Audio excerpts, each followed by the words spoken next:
Okay, friends, welcome to the layer. This is a partial, a very brief, by no means complete history of perfume.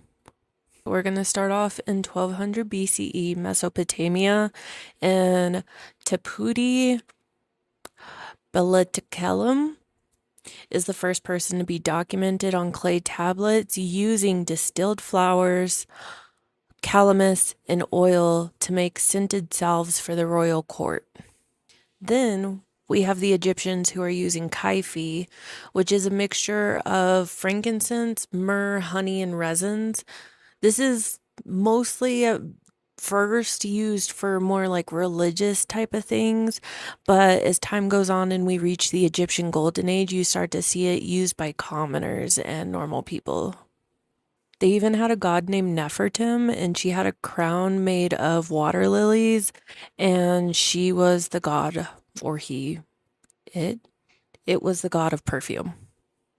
Between 800 BCE and 100 CE, you see an expansion of the trade routes, which brings perfume and its ideas to Greece and the Romans.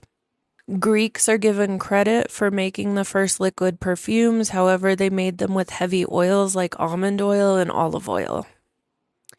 Then, of course, the Romans had to take it to a whole new level. They scented their baths, they scented their clothes, they scented their horses, and they scented the walls of their houses. They used the Silk Road to take the trade to a whole nother level, and they made it commercial. During the 700s to 900s, medieval Islamic science revolutionizes perfume and makes it what it is today. They are the reason we have steam distillation. So, Ibn Sina evolved the process of extraction of oils from flowers through distillation. Anything before that would have been heavy and oil-based or salve. Distillation also allowed for the creation of more delicate and alcohol-free aromatic waters, and it also allowed for the more highly concentrated essential oils. This process gave us more pure product and more efficient systems to produce the product.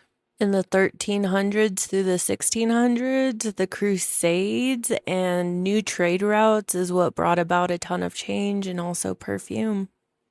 1370 is the first time we see an alcohol-based perfume, and this was called Hungary Water. It was created for Queen Elizabeth of Hungary, and it was made out of rosemary, mint, and thyme. In the 1500s, it's Italy that's really bringing the influence in perfume. The personal perfumer of Catherine de' Medici, a man named René La Florentine, brought his secrets to France.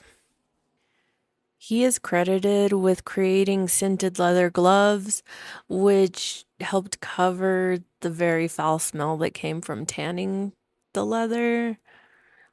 High fashion. Then in the 1700s, you see the city of Grasse in France change from a leather tanning town into the perfume capital that it is today. The soil and its climate has made it ideal for growing flowers that are really popular in perfume, such as lavender, rose, and jasmine. The chemical revolution of the 1800s is what's credited with the invention of synthetic aroma chemicals, such as vanillin. With the invention of synthetic aroma chemicals, what was once an all natural and very expensive practice starts to become more mainstream. The early 1900s is what brings about the era of designer fragrance. Fashion designers start to launch their own signature fragrances, which makes luxury more accessible to the general public.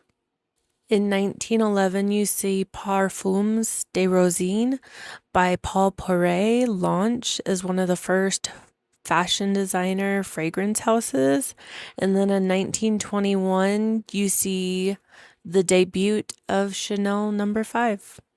Now, I know there's obviously more history to fragrance than just what I've covered, and I did want to cover Indian niche fragrance in another video because I feel like that could be a whole different deep dive on its own, but I hope this gives you a little bit of history.